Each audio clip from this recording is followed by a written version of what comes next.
So Lee, it's the FA Youth Cup semi-final, Newcastle United against Aston Villa. They've been on a good run at the moment. Yeah, they're doing well in the FA Youth Cup. It's the third time in 5 years that they've got the semi-finals. It's about making the next step now, I suppose, for them. They've done brilliant to get to this stage anyway, with us being a championship club these days. Obviously, it's a real feather in the hat for Newcastle to get to that stage. They play Aston Villa, who are a decent outfit, as everybody knows. But Newcastle have put out some decent teams already this season. They dumped West Ham out of the competition at Upton Park in a 3-0 win earlier in it, and that's a massive scalp really at that level. When you look at some of the players, your Ferdinands, your Carricks, your Joe Coles, who've all come through that same youth system at West Ham in sort of more recent times.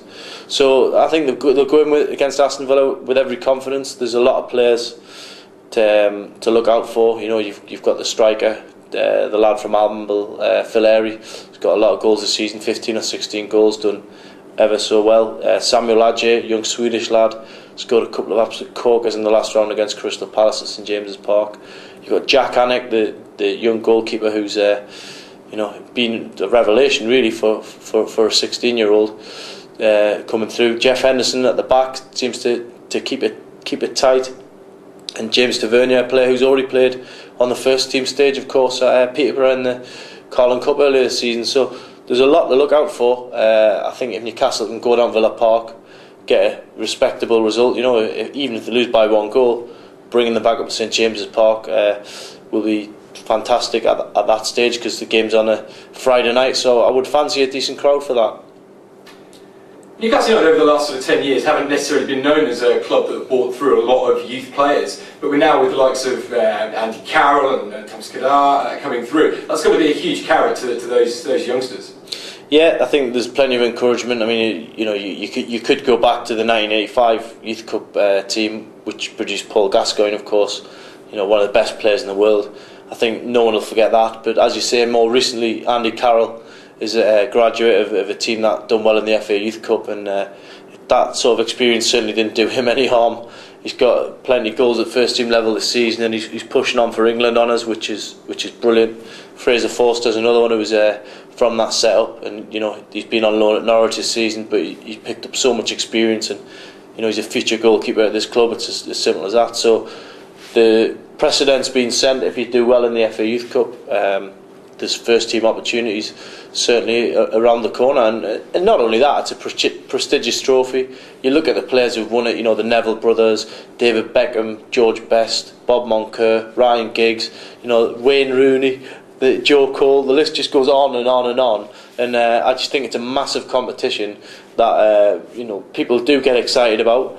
But with that game being at St James's Park on the Friday night, I'd love to see a big crowd there. There was a decent turnout for the last game, a couple of thousand turned up against Crystal Palace. But this is where the nitty gritty starts, and with a final to come against Chelsea, who are a massive club in themselves, but they've already got players like your Sturridges who've pushed on and played in the Premier League.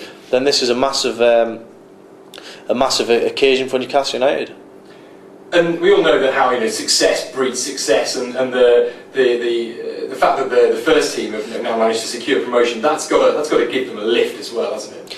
Well, I was talking to Joe Joyce, the academy director, who's done a brilliant job, and he basically said exactly what you're saying, that it rubs off when the first team's doing well, it rubs off everywhere else. And I think if Newcastle can top the table, pick up the championship trophy, and possibly win the FA Youth Cup, I think that represents as a club a brilliant season. And Mike Ashley's already spoken about how it's about the future now. It's about bringing players through.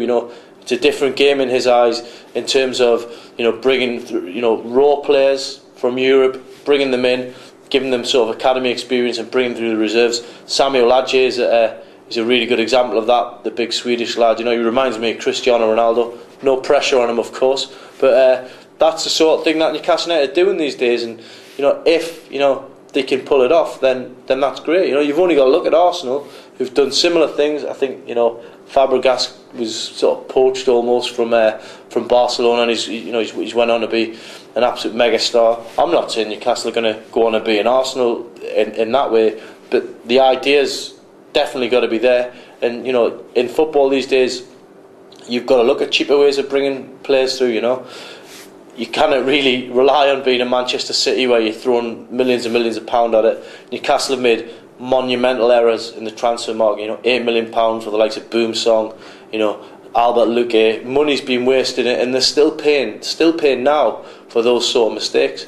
There's got to be a sort of refreshed outlook on it, and I think if you can get things from the foundation of the club going at the academy, if you can get that right, then you've got every chance at the top level to bring the right players through, as your Manchester United's have proved. You can look at that youth team of Beckham, the Nevilles, Scholes, but all them players went on to be massive players for Man United, and you've got to look to emulate these sort of things. I think it was Alan Hansen said, didn't he?